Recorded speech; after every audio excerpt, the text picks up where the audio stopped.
Bonjour à tous. C'est bien, tout le monde s'est retourné, c'est pas mal. Écoutez, merci déjà de nous accueillir tous les trois ici à Jean Dupuis. Je vais fermer la marche. Je suis le plus vieux des trois. J'ai 35 ans, rassurez-vous. J'ai des professeurs qui sont ici, je les avais déjà à l'époque en prépa. Ah, ça rigole beaucoup là. Alors moi je vais faire les choses à l'envers, parce que moi ce qui m'intéresse c'est de revenir vers le moment que vous êtes en train de vivre vous. Je vais vous présenter mon parcours, ma carrière, mais plutôt d'aujourd'hui, et on va revenir sur mes débuts à Jean Dupuis. Donc on va vite passer sur ma carrière, et puis après moi, ce qui m'intéresse c'est de discuter avec vous et d'avoir un petit peu vos questions sur l'état actuel des choses, et surtout toutes vos questions sur la prépa. Voilà, donc là c'est en grosso modo ma carrière si on compte le lycée dans ma carrière. Voilà, donc aujourd'hui je suis chez Alstom, je suis passé par Continental et Altran, donc un peu comme Vincent, j'ai fait du consulting, je détaillerai ça après. Mon école d'ingé c'était l'ISAT, c'était l'Institut supérieur de l'automobile et des transports, qui est à Nevers, à côté du circuit de Manicourt, pour ceux qui aiment l'automobile, et la course automobile. Et ensuite mes années à Jean Dupuis, puisque j'ai fait le cursus entier à Jean Dupuis de la seconde jusqu'à la fin de la prépa. Alors mon cursus il n'existe plus, puisque ça a changé depuis, mais j'étais en classe scientifique ici. Je vais vous raconter un petit peu ce que je fais aujourd'hui. Donc aujourd'hui je suis chez Alstom, comme Vincent. Moi j'ai une équipe de 36 ingénieurs et techniciens sur le site de Tarbes, et on est responsable de la validation des coffres de traction, puisqu'à Tarbes on fabrique des coffres de traction pour les trains. Et donc en fait j'ai dans mes équipes des gens qui font de la validation sur simulateur, sur bord moteur, sur train. Voilà, puis on fait beaucoup de R&D, notamment à Tarbes, puisqu'en fait on est les premiers à avoir développé des chaînes de traction hybrides et à pile à combustible. Je ne sais pas si vous savez ce que c'est une pile à combustible. Ça parle à certains d'entre vous ou pas? Ok, super. C'est quoi la matière première pour faire avancer une pile, pour créer l'énergie? Non, perdu. C'est pas loin, mais c'est pas de l'eau. Pardon? Ouais, c'est l'hydrogène, c'est ça, exactement. Alors en effet, c'était marqué. Voilà. Donc en effet, on est les premiers au monde à avoir fait ça. Il y a un train qui fonctionne déjà en service commercial avec ça, mais il faut savoir que ça a été développé à Tarbes, comme quoi c'est pas parce qu'on est à Tarbes que la technologie est parue jusqu'ici, au contraire, on est les meilleurs au monde là-dedans. Donc voilà, moi mon rôle dans tout ça, c'est de gérer toute l'équipe qui s'occupe de valider ces systèmes de traction-là. Donc c'est des gens qui sont projetés dans le monde entier, puisqu'on fait des essais sur train, et il n'y a pas de piste, quasiment pas de piste d'essai pour les trains. Il y en a très peu, il y en a en République tchèque et en Allemagne, mais une en France. Mais sinon c'est sur voie commerciale. Le petit exemple, samedi dernier, je ne sais pas s'il y en a qui vont souvent à Toulouse, mais samedi dernier on a fait rouler le premier train hybride français entre Toulouse et Mazamet. Voilà, donc il y avait le directeur de la SNCF, il y avait le directeur d'Alstom Tarbes. Donc c'est quelqu'un de mon équipe qui était dans le train pour vérifier que tout allait bien se passer, et tout s'est bien passé. Ce qui n'est pas plus mal pour l'image de la société. Voilà, donc mon rôle c'est ça. Je suis rentré à Alstom il y a 7 ans en tant que valideur composant. Donc en réalité je validais des composants que gère Vincent. Et Vincent venait me voir pour me dire qu'il y avait des indices qui n'étaient pas bons. Donc voilà pour ma petite expérience chez Alstom, donc qui continue évidemment. Donc je suis rentré consultant et je suis devenu responsable du service dans lequel j'étais consultant, et maintenant j'ai changé de service et j'ai récupéré une des plus grosses équipes du site de Tarbes. Avant ça, Continental Automotive, oh surprise. Donc j'ai fait de l'automobile juste avant ça. J'ai travaillé à Toulouse dans le centre d'essai de Continental. Donc c'est un centre d'essai qui est peu connu, qui n'existe plus, dommage. Alors pour une raison simple, je ne sais pas si vous avez une idée de pourquoi ce centre d'essai a disparu. Il y a quelqu'un qui a dit moi je sais, non? Dis-nous, d'après toi, pourquoi il a disparu? Alors, il a disparu, c'est très simple. Alors oui, déjà j'ai oublié de vous préciser, Continental, évidemment, vous avez tous pensé à des pneus. J'ai jamais fabriqué de pneus, je suis désolé. En fait, à Toulouse, ils font de la mise au point pour les moteurs à combustion interne et maintenant, en fait, ils ont basculé sur les véhicules électriques. Donc c'est pour ça que le centre d'essai a disparu.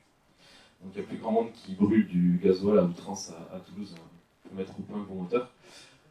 Mais à l'époque, moi, c'était mon rôle, c'était mon travail, et j'ai notamment mis au point tous les moteurs de Clio 3. Donc si je roulais en Clio 3, notamment le diesel, qui est un bloc K9K. S'il y a des pannes, c'est pas ma faute, s'il marche bien, c'est grâce à moi. Voilà. Donc super job, super intéressant. Voilà, il y a des aspects du travail d'ingénieur qui sont géniaux ici, mais là-dedans, j'ai fait des essais en Laponie, j'ai fait des essais en Espagne. Voilà. C'est un super job qui n'existe plus. Voilà, donc voilà pour les deux grandes sociétés pour lesquelles j'ai travaillé ou je travaille. Il y en a eu d'autres, mais je vous épargne les petites incursions dans l'aéronautique et sur les hélicoptères en particulier. Hop, on revient encore en arrière. Maintenant, c'est l'école d'ingé, donc là on est après la prépa, mais c'est l'école d'ingé. Alors vous allez rire parce qu'avec Vincent, on ne se connaissait pas il y a quelques mois et je ne connaissais pas du tout son parcours, mais on a des similitudes assez prononcées. Est-ce que déjà vous savez où c'est Nevers? Oui, faudra. Alors ça en France, ouais, exactement. C'est très facile à trouver Nevers. Alors moi je suis originaire d'ici, je ne suis pas du tout de l'Anière. C'est juste le col d'Alger qui est là-bas. C'est très facile à trouver. À la météo, là, tous les jours, si vous regardez la météo, il y a deux lignes de mauvais temps en général. Il y en a une qui va du nord vers le sud et une qui va de l'est vers l'ouest. Et le reste, c'est à peu près beau. L'intersection de ces deux lignes, c'est Nevers. Voilà. Donc vous n'avez absolument aucune chance de trouver du beau temps là-bas. L'école d'ingé. Donc mon école d'ingé, c'est l'ISAT, donc c'est l'Institut supérieur de l'automobile et des transports. Donc sans grande surprise, c'est spécialisé dans les transports et notamment dans l'automobile. Donc mécanique, énergétique, acoustique, traitement du signal, infrastructure, etc. etc. Et c'est dommage parce que c'est une école qui est faite sur les transports, mais elle n'aborde jamais le transport en commun le plus utilisé en France aujourd'hui. Et là j'ai une colle pour vous, est-ce que vous savez lequel c'est? Ok, on a du bus, du train. Le taxi, c'est pas un transport, c'est une voiture en fait. Le métro? Non, toujours pas. Bon. On pourrait la ressortir à la maison ce soir. C'est l'ascenseur, le premier transport en commun en France. Et c'est pas une blague, c'est vraiment c'est vrai. Bon, je fais pas d'ascenseur, j'en ai jamais vu dans cette école d'ingé là. Voilà. Donc voilà à quoi ça ressemble l'école d'ingé une fois que vous êtes passé par la prépa. Donc le sourire qui se dessine sur le visage là du petit bonhomme, ça rejoint ce que disait Vincent juste avant. Si vous avez fait prépa, c'est à ça que vous allez ressembler en école d'ingé. Ouais. La cool attitude, franchement, ça va tout seul. Là, je vous ai mis les mots en fort dans une école d'ingé, et vous remarquerez qu'il n'y a pas beaucoup marqué les études. Alors, il y a marqué en bas le rythme des études qui est beaucoup plus cool. Alors, ça, c'est vrai. Hein. Quand vous êtes passé par la prépa, tout ce qui arrive derrière, c'est beaucoup plus cool. Mais c'est beaucoup plus cool parce qu'en fait, vous êtes bien mieux organisé, vous avez des compétences et des facultés qui sont assez supérieures à toutes les autres personnes que vous allez rencontrer dans des cursus scolaires. C'est pas survendeur et c'est vrai. Et c'est des choses qui vont se retrouver aussi dans votre vie professionnelle. Donc je vais finir avec l'école d'ingé, juste pour vous faire rêver un petit peu. Donc moi aussi j'ai fait un semestre à l'étranger, et il se trouve que c'est en Suède, dans l'université de Linköping, mais moi j'étais pour étudier. Moi aussi. Ça m'a pas empêché d'aller jusqu'en Laponie pour, pour visiter et voir le Ice Hotel, s'il y en a qui savent ce que c'est, qui ont vu un James Bond qui date des années 90, je crois. Voilà, donc super semestre. Je suis arrivé en Suède, j'étais pas très très bon en anglais, donc déjà, premier message pour vous, il n'y a pas du tout de frein avec l'anglais dans votre carrière. Moi, j'ai appris l'anglais là-bas sur place avec des Suédois. Bon, évidemment, les cours n'étaient pas en suédois. Je sais pas si tu parles suédois, Vincent, mais Non. moi, au bout de 6 mois, j'ai eu une épreuve de suédois. Il a fallu que je parle suédois. c'est assez drôle. Ça me sert plus trop le suédois, mais en plus c'est pas vrai parce qu'on vient de racheter, avec Alstom vient de racheter une société qui s'appelle Bombardier et ils ont des centres d'essai en Suède. Donc je vais être obligé d'aller les voir. Voilà, donc semestre à l'étranger hyper enrichissant. Je me suis baladé aussi comme Vincent en réalité. Donc ça c'est des super opportunités, toujours Erasmus d'ailleurs. Je pense que ça existe toujours Erasmus. Voilà. Et les stages et les projets, donc là, gros message subliminal là derrière. Ce qui va faire votre premier emploi, c'est les stages et les projets que vous allez mener en école d'ingé. Et moi, il se trouve que j'ai fait quasiment que du sport automobile. J'ai été ingénieur piste.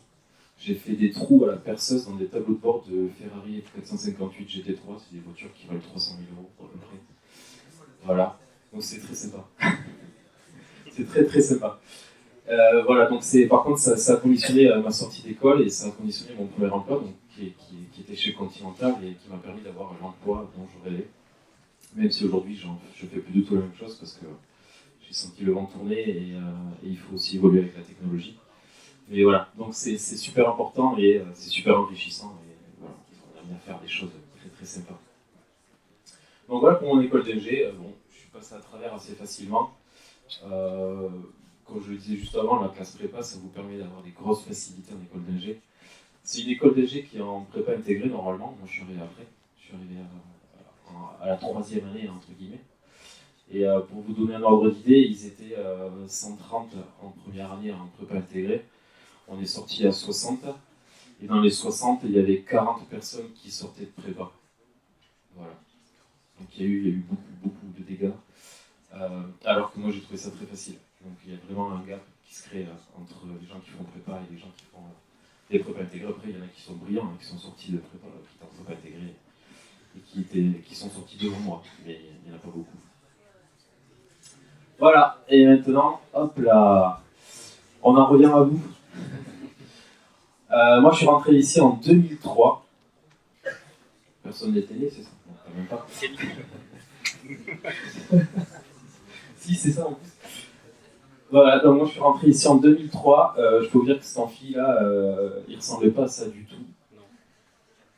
J'ai passé des super années à Jean Dupuis. J'ai fait une pièce de théâtre là, ici, en 2004, où j'étais déguisé en vieille. D'ailleurs, c'est un super souvenir avec Madame Bazilla qui n'est plus là aujourd'hui, si j'ai bien compris.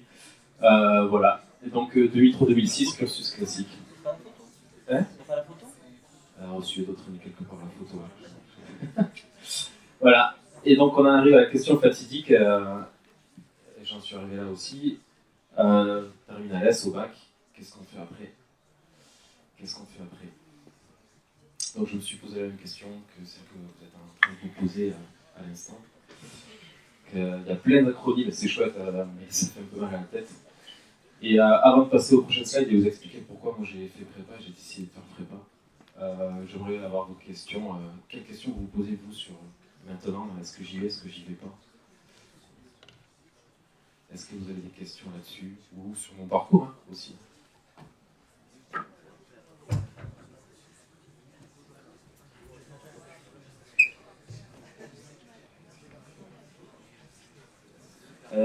Est-ce qu'il y a une grande différence entre les classes préparatoires et les prépas intégrées?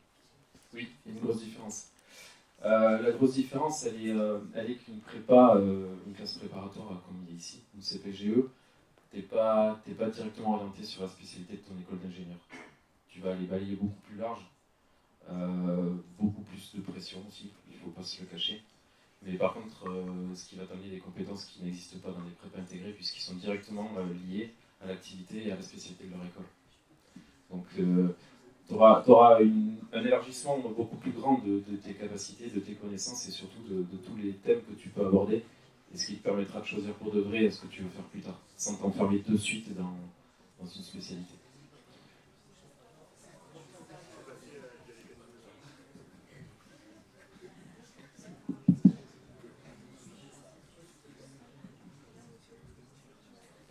C'était quoi votre niveau au lycée, votre niveau scolaire? Moi, j'ai eu mon bac S avec mention assez bien. C'est pas fou. Voilà, puis en classe prépa, j'étais pas du tout dans les premiers. Pas du tout. mon premier DS de maths, j'ai pris 2 sur 40. Voilà. Après, je vous rassure, ça s'améliore. Je sais pas s'il faut applaudir, je suis pas sûr. Mais non, pour répondre à ta question, il faut pas être. Voilà, c'est beaucoup de volonté et c'est une prise, un apprentissage aussi de l'organisation, tout ça. Je vais vous expliquer après. Est-ce qu'il y a d'autres questions?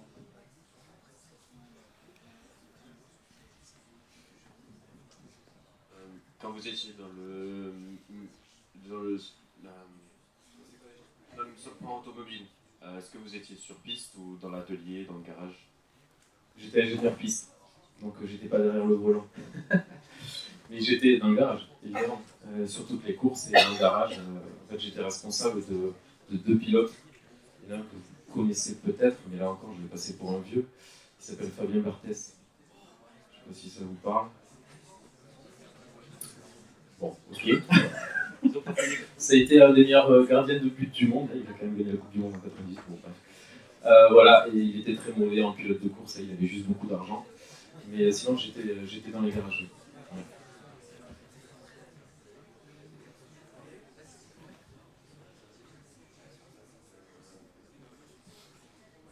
C'est quoi la filière en CPGE que vous avez fait? PTSI, PT. Ouais. Ici, il n'y a que ça. Non?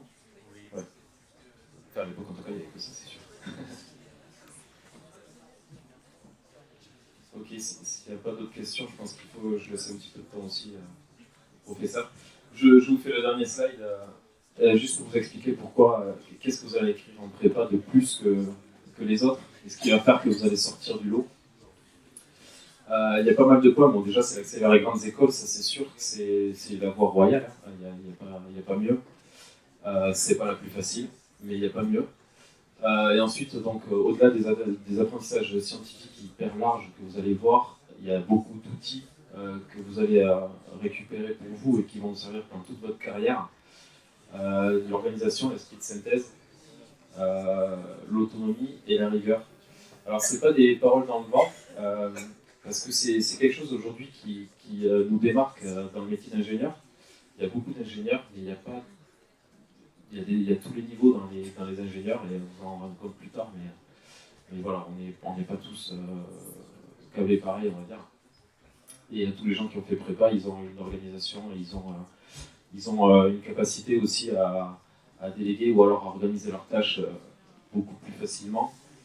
Vous allez apprendre aussi ce que c'est la saturation intellectuelle. Vous allez trouver les limites et comprendre que en fait, votre cerveau, vous pouvez le saturer et apprendre à ne plus le saturer, vous organiser. Et ça sert tous les jours. Surtout la vitesse à laquelle tourne le monde. Moi, j'ai un ordre d'idée. Aujourd'hui, je reçois à peu près 400 mails par jour. Et j'en traite, je suis capable d'en traiter à peu près 160 avec le reste de ce que j'ai à faire. C'est pas grave. Je sais qu'il y en a certains que je ne traiterai pas. Je sais pourquoi je ne les traite pas. Et c'est juste apprendre à s'organiser et à prioriser. Voilà. Donc ça, c'est des choses que vous allez apprendre à faire et qui s'apprennent nulle part ailleurs parce que tous les autres cursus, en fait, vous n'allez pas arriver à ce niveau de saturation. Donc c'est super important et c'est super utile. Et après, bon, c'est l'apprentissage scientifique, c'est que le champ des possibles est assez large et en terminale, vous ne vous rendez pas compte de tout ce qui reste à faire en physique, en maths, en sciences de l'ingénieur, il y a plein de choses à découvrir. Voilà. Est-ce que vous avez des questions, d'autres questions? Sinon, je vais laisser la parole. Bon, on peut applaudir David et Charles.